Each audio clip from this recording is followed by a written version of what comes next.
Friends நம்ம கடைசியில தஞ்சாவூர் வந்தாச்சு. ஸோ இதுதான் பிரிகடேஸ்வரா டெம்பிள், தஞ்சை பெரிய கோயில்னு சொல்லுவாங்க. ஸோ வாங்க உள்ளாரெல்லாம் என்ன இருக்குன்னு போய் பார்க்கலாம்.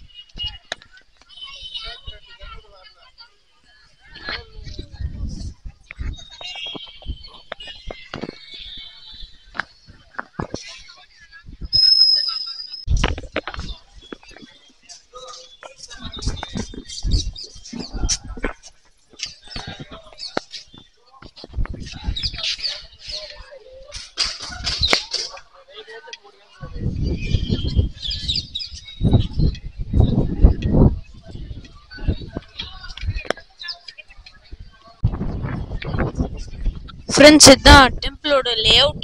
ஸோ நம்ம இங்கே ஸ்டார்டிங்கில் இருக்கோம். ஸோ வாங்க உள்ளார போய் பார்க்கலாம்.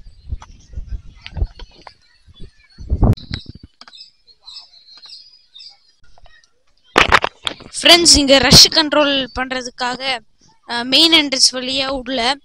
ஸோ சுற்றி தான் போகணும். வாங்க போகலாம்.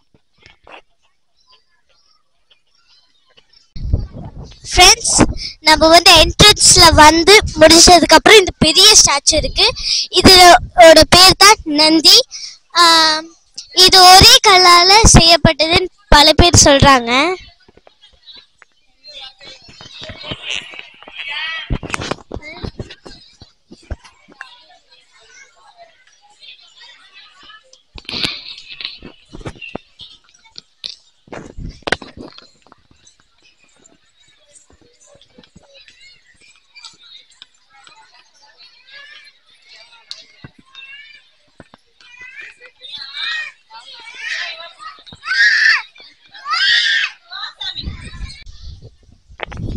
ஃப்ரெண்ட்ஸ் இந்த ஸ்டாச்சு அபவுட் 250 டன்ஸ் வே பண்ணுது. அங்கே மேலே தெரியுது பார்த்தீங்களா பெயிண்டிங்ஸ். இந்த பெயிண்டிங்ஸ் எல்லாம் மராத்தா பெயிண்டிங்ஸ். இந்த ஸ்டாச்சுவை சுற்றி 16 பில்லர்ஸ் இருக்கு. இதில் சென்டரான பில்லர்ஸ், அதாவது இது அதுக்கப்புறம் அந்த பக்கத்தில் இருக்கிற இது பில்லர் இந்த 2 நயாக்கா கிங்ஸ் அவங்களோட ஸ்கல்ப்சர்ஸ் இருக்கிறதா சொல்றாங்க.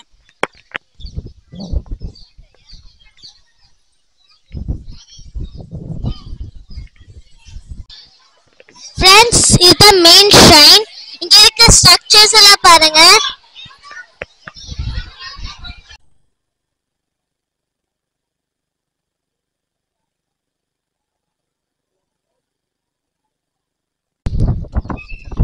ஃப்ரெண்ட்ஸ் நம்ம இந்த டெம்பிள்குள்ளார போய் பார்த்தோம். ஸோ அங்கே கூட்டம் அதிகமாக இருந்தது, அதனால நம்ம உள்ளார போக முடியல. ஸோ நான் உங்களுக்கு சில வீடியோஸ் மட்டும் காட்டுறேன்.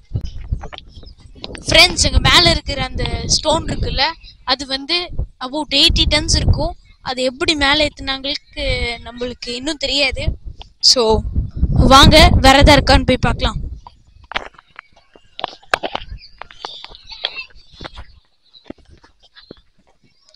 ஃப்ரெண்ட்ஸ் இங்கே பாருங்க, இங்கே ரைட்டிங் பார்த்தீங்களா? இந்த ரைட்டிங்கால தான் நம்மளுக்கு ராஜராஜ சோழன் பற்றி நம்மளுக்கெல்லாம் தெரியுது. ஃப்ரெண்ட்ஸ் இந்த மாதிரி ரைட்டிங் இருக்கிற ஏதோ 2 பில்லர்ஸ்ல தான் நம்ம ராஜராஜ சோழன் பற்றி எல்லாம் கண்டுபிடிச்சிருக்காங்க. ஸோ பாருங்க ஃப்ரெண்ட்ஸ், இதுதான் சந்திகேஸ்வர் ஷ்ரைன். இது ஒரு குட்டி ஷ்ரைன். ஸோ இங்கேயும் நம்ம பார்த்த ரைட்டிங்ஸ் இருக்கு.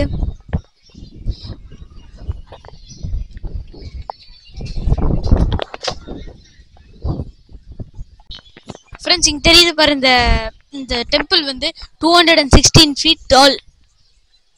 கேமரால கவர் பண்ண முடியல, அவ்வளோ டாலு.